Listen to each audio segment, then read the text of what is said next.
തിരുവാതിര വ്രതം വളരെ സവിശേഷതകളോടുകൂടി നടത്തുന്നത് ബ്രാഹ്മണർക്കിടയിലും നമ്പൂതിരിമാർക്കിടയിലുമാണ്. മറ്റ് ഹൈന്ദവ വിശ്വാസികൾ ഇതേ വ്രതം അവരുടേതായ രീതിയിൽ എടുക്കാനാണ് ശ്രമിക്കാറ്. ഈ വർഷത്തെ തിരുവാതിര വരുന്നത് 2026 ജനുവരി 3 ശനിയാഴ്ചയാണ്. എന്നാൽ തിരുവാതിര ആരംഭിക്കുന്നത് 2-ാം തീയതി വൈകുന്നേരം തൊട്ടാണ്. പിറ്റേ ദിവസം 3-ാം തീയതി വൈകുന്നേരം 5:29 വരെയാണ് തിരുവാതിര. 3 ദിവസമായാണ് വ്രതം അനുഷ്ഠിക്കേണ്ടത്. ആദ്യത്തെ ദിവസമായ മകയിരം നാളിൽ മക്കൾക്ക് വേണ്ടിയാണ് വ്രതം എടുക്കുന്നത്.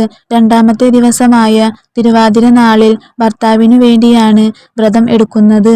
മൂന്നാമത്തെ ദിവസമായ പുണർദം നാളിൽ ആങ്ങളമാർക്ക് അഥവാ സഹോദരന്മാർക്ക് വേണ്ടിയാണ് വ്രതം എടുക്കുന്നത്. ശിവഭഗവാന്റെ ആയുരാരോഗ്യ സൗഖ്യത്തിനു വേണ്ടി ആദ്യമായി തിരുവാതിര വ്രതം അനുഷ്ഠിച്ചത് പാർവ്വതീദേവിയാണ്. ശ്രീ പരമേശ്വരനും പാർവ്വതീദേവിയും തമ്മിലുള്ള വിവാഹം നടന്നത് തിരുവാതിര നാളിൽ ആണെന്നും ഐതിഹ്യമുണ്ട്. ശക്തി ശിവനോടൊപ്പം ചേരുന്ന ഈ തിരുവാതിര നാളിൽ വ്രതം അനുഷ്ഠിച്ചാൽ ഉത്തമ ദാമ്പത്യ ജീവിതം ലഭിക്കുമെന്നാണ് വിശ്വാസം. ധനുമാസത്തിലെ തിരുവാതിര ശിവഭഗവാന്റെ ജന്മനക്ഷത്രം കൂടിയാണ്.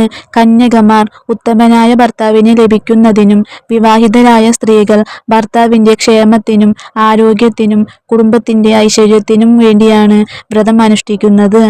തിരുവാതിര വ്രതം അനുഷ്ഠിക്കുന്നവർ 1-ാം തീയതി തന്നെ മത്സ്യമാംസാദികൾ ഒഴിവാക്കി ശാരീരികവും മാനസികവുമായിട്ടുള്ള ശുദ്ധിയോടുകൂടി ഇരിക്കുക.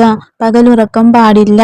2-ാം തീയതി വൈകുന്നേരം കുളിച്ച് ശുദ്ധിയായി ഭഗവാനെ നന്നായി പ്രാർത്ഥിച്ച് ശിവക്ഷേത്രത്തിൽ ദർശനം നടത്താൻ കഴിയുമെങ്കിൽ ദർശനം നടത്തി അവിടെ നിന്ന് പഴം നേദിച്ച് കൊണ്ടുവന്ന് അത് കഴിച്ചോ അല്ലെങ്കിൽ തുളസീതീർത്ഥം സേവിച്ചോ വ്രതം ആരംഭിക്കാം.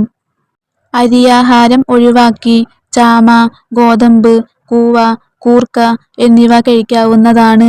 അതിനോടൊപ്പം മുതിര, ചേമ്പ്, ചേന, കാവത്ത്, കായ എന്നിവ കൊണ്ടുള്ള പുഴുക്ക് തിരുവാതിര നാളിലെ പതിവാണ്.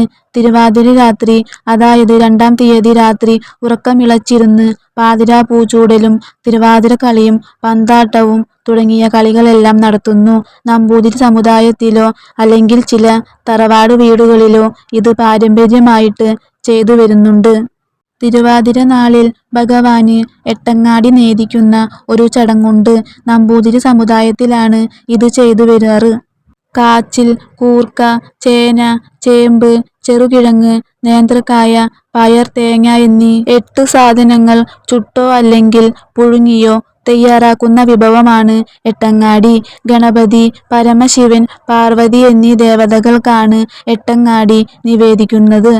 മുറ്റത്ത് വിളക്ക് തെളിയിച്ച് ഗണപതി സ്തുതി ഉൾപ്പെടെയുള്ള സ്തുതികൾ ചൊല്ലി സ്ത്രീകൾ തന്നെയാണ് എട്ടങ്ങാടി നിവേദിക്കേണ്ടത്. നിവേദിച്ച എട്ടങ്ങാടി അതിനുശേഷം വ്രതം നോൽക്കുന്ന എല്ലാവരും കഴിക്കണം. അതല്ലെങ്കിൽ ഒരിക്കലൂണായിട്ട് ഈ വ്രതം എടുക്കണമെന്നുള്ളവർക്ക് 3-ാം തീയതി ഉച്ചയ്ക്ക് ഒരിക്കലൂണായിട്ട് എടുക്കാം.